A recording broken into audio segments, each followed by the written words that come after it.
ሰላም ውድና የተከበራችሁ የቻናሌ ቤተሰቦች እንዴት ናችሁ? እኔ ደህና ነኝ፣ እግዚአብሔር ይመስገን። ዛሬም በሌላ ቪዲዮ ተመልሼ መጥቻለሁ። በጣም ነው የሚያሳዝነው መጀመሪያ ላይ እንዳያችሁት ማለት ነው። እንግዲህ እህቶቻችን ራሳችሁን ጠብቁ። አብሶ ጣፍታችሁ ውጪ ላይ እየኖራችሁ ፍቅርን ጀምራችሁ ወይም ደግሞ ሌላ ዜጋ አግብታችሁ የምትኖሩ ራሳችሁን ጠብቁ ነው የምለው በዚህ አጋጣሚ። እንግዲህ እህታችን ህይወቷ አልፏል ማለት ነው እና ሰውየው ቢታሰርም ባይታሰርም የእህታችን ነፍስ ልትመለስ አትችልም። ብቻ ያዛዝናል እና ገና የ25 ዓመት ወጣት ሮጣ ያልጠገበች እህታችን በሰው ሀገር ቀረች ማለት ነው። ወይን ታማ አይደለም ወይን ሌላ ነገር ሆና ሳይሆን በፍቅረኛዋ ነው እየተገደለችው ማለት ነው እና ፍቅረኛዋም ሌላ ዜጋ ነው የነበረ ሱዳናዊ ማለት ነው። እሱ ነው በጠርሙስ መቷት የገደላት ማለት ነው። እና እቺ ልጅ ህይወቷ አልፈዋለች። ሬሳዋም ወደ ሀገሯ አልገባም ማለት ነው። እና በሚያዛዝነው ነገር በጣም ነው የሚያዛዝነው ብቻ ና ፈጣሪ ነፍሷን ይማር። ለቤተሰቦቹ ለጓደኞቿም ፈጣሪ መጽናናት ይስጣቸው ነው የምለው። ይከብዳል ብቻ በሰው ሀገር ሰው መጣት ራሱ በጣም ከባድ ነው። ግን እህቶቻችን ራሳችሁን ጠብቁ፣ ራሳችሁን ጠብቁ። እዚህ ከሌላ ሰው ጋር ትዳር መሰረታችሁ የምትኖሩ እንደዚህ አይነት ሰዎች አሉ ማለት ነው። በእርግጥ ያው ሁሉም ሰው አንድ ነው ማለት አይደለም። ጥሩ ሰውም አለ፣ መጥፎ ሰውም አለ እና በቃ ቢያንስ ማለት ሁለታቸውም ምክንያት እሱም ምክንያት ሊኖረው ይችላል እና እንደዚህ ያደረገበት ወይም ምክንያት ሊኖረው ይችላል አይታወቅም።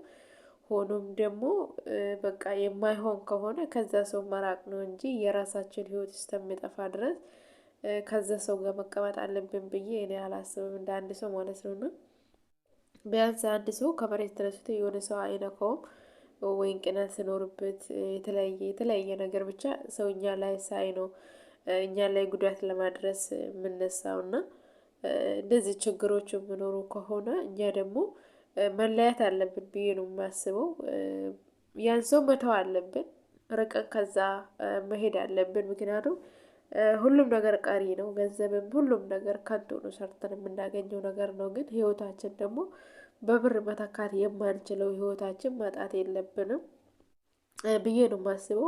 ማለት አንድ ሰው ራሱን ካጣ በቃ እሱ ቢያንስ ሞተ፣ ግን ቤተሰቦቹ እድሜ ልካቸውን ነው እያዘኑ እያለቀሱ የምኖሩትና ለራሳችን ብቻ ሳይሆን ለቤተሰቦቻችን ማሰብ ግድ ይለናል ብዬ ነው የማስበው እኔና ብቻ እህታችን ህይወቷ አልፏል። ምንም ማድረግ አይቻልም ማለት ነው። እና ስጀመር እኛ አንድና አንድ ከሀገር የወጣንበት አንድ አላማ አለን ማለት ነው። እና እዚህ ሀገር መተን ትዳር መሰርተን እንኖራለን ሳይሆን ሰርተን ወደ ሀገራችን እንገባለን ብለን ነው ወደ ሰው ሀገር የምንመጣው እንጂ ከኢትዮጵያ ውስጥ ወንድ ጠፍቶ አይደለም። ግን መለወጥ ስለምንፈልግ ብቻ ነው ከሀገር የምንወጣው ማለት ነው። እና በተቻለን አቅም ሰርተን ወደ ሀገራችን ለመግባት ብንሞክር የተሻለ ነው። በእርግጥ ሀገራችንም አሁን ባለችበት ሁኔታ ላይ በጣም ከባድ ነው። አንዳንድ እህቶቻችን ይሄንም እንደ አማራጭ የምጠቀሙ አሉ። ምን አገር አለኝ ብሎ እንደዚህ አይነት ውሳኔ ውስጥ የምገቡ አሉ ስላችሁ እዚህ ሀገር አግብቶ ለመኖር የሚያደርጉ ልጆችም አሉ እህቶችም አሉና ሆኖም ደግሞ ህይወታችን ሊያሳጣ ይችላል ብዬ ነው የማስበው እኔ እንደራሴ ማለት ነው። እና ዛሬ እቺ ልጅ ራሷን ነው ያጣችው። ቤተሰቦቿ ናቸው የሚጎዱት። እድሜ ልካቸውን እያዘኑ እያለቀሱ የሚኖሩት እነሱ ናቸው። እሱ ቢታሰርም ይበላል ይጠጣል እና ከተወሰነው ጊዜ በኋላ ሊፈታ ይችላል። ግን ለሞተው ይብላኝ እንጂ በህይወት ያለው ሰው ምንም አይደለም። ምንም ከሱ የሚቀንሰው ነገር የለምና ጥንቃቄ እናድርግ በተቻለን አቅም። ያው ሀገራችን ሰላም ባትሆንም አይታወቅም፣ አንድ ቀን ሰላም ሊመጣ ይችላል እና ሰርተን ወደ ሀገራችን ለመግባት ብንሞክር የተሻለ ነው። እንዲሁም ደግሞ ግጭት ካለ በመሀላቸው ግጭት ካለ ያን ሰው ትቶ መውጣት ወይም ደግሞ የዛ የችግር መፍትሄ ለችግሩ መፍትሄ መፍጠር እንጂ ህይወታችን እስከሚጠፋ ድረስ ቁጭ ብለን መጠበቅ የለብንም ብዬ ነው የማስበው እኔና አንድ ሰው ዝም ብሎ እንደዚህ አይነት ድርጊት ውስጥ አይገባም። ከመሬት ተነስቶ አያደርግም ማንኛውም ሰው ማለት ነው። እና የሆነ እኛ ጋም ጥፋት ሊኖርብን ይችላል በብዙ ነገሮች እና እንደዚህ አይነት ችግር የሚመጡ ከሆነ ራሳችን ከዛ ነገር ውስጥ ለመውጣት መሞከር፣ አለበለዛ ደግሞ ያን ሰው መተው ወይም ደግሞ ቅናትም ከሆነ ያ ሰው የሚቀናም ከሆነ ያ ሰው እንዳይቀናብን እሱ የሚቀናብን ነገሮችን በመተው ለህይወታችን ስንል መኖር አለብን ብዬ ነው የማስበው እኔና ብንችል ግን እዚህ ሀገር ብር ነው ፈልገን የመጣ ነው እንጂ ወንድ አይደለምና ሰርተን እስከሚበቃን ድረስ ሰርተን ሀገራችን ገብተን ብንኖር የተሻለ ይሆናል ማለት ነው። እና ህዝቡ እንደሆነ ይሆናል። ምንም ሰላም ባይሆንም ያው እየኖሩ ነው። የሞተም ይሞታል እየኖረም ይኖራል ማለት ነው። እና ያው ሁሉም ነገር ፈጣሪ ሲፈቅዶ ነው የሚሆነው። እዚህም ሆነ እዛ በእርግጥ ያው የትም ለእኛ እየተጻፈ ቀን አለ። ያን ቀን ስንጀምር ያው አናቅም ማለፍ አንችልም። ግን እኛ ይሄን ያክል እንኖራለን ብለን ልናስበው እንችላለን። እኛ እናስባለን።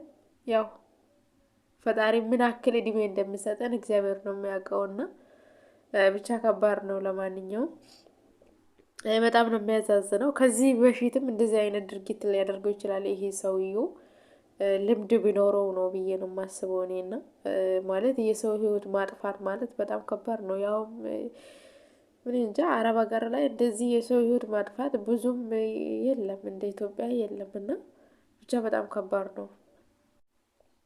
እና ፈጣሪ ለጓደኞቿና ለቤተሰቦቹ ፈጣሪ መጽናናት ይስጣቸው ነው የምለው። ግን ሌሎች እህቶቻችን አገብታችሁ ሌላ ዜጋ አገብታችሁ የምትኖሩት ራሳችሁን ጠብቁ። ከራስ በላይ ንፋስ አይደለም የሚባለው።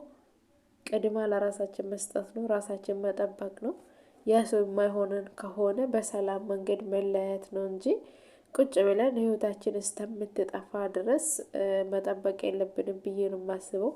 ብንችል ግን ሰርተን ወደ ሀገራችን ገብተን ትዳር ብንመሰረት ሀገራችን ላይ ብንኖር የተሻለ ይሆናል። የማንም ወንበዴ እዚህ መጥቶ የእኛን ህይወት ማጥፋት አለበት ብዬ እኔ አላስብም ማለት ነው። እና ዛሬ እቺ ልጅ ራሷን ነው ያጣችሁ።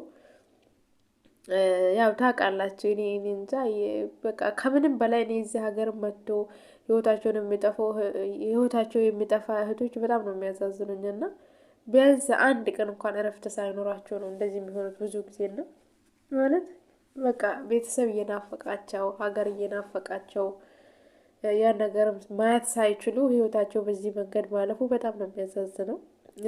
በዛ ላይ ደግሞ ቤተሰቦቹ በየቀኑ ደጅን እየጠበቀ እሷ እንደዚህ አይነት ነገር በሷ ላይ መድረሱ በጣም ይከብዳል። በሰው ሀገር ህይወት መጣት ማለት ከባድ ነው። እና እንደ ለራሳችን ብቻ የምናስብ ከሆነ ያው ከባድ ነው ማለት ሌላ ሰው ከኛ በላይ ለኛ የሚጨነቅልን ቤተሰብ ስላለ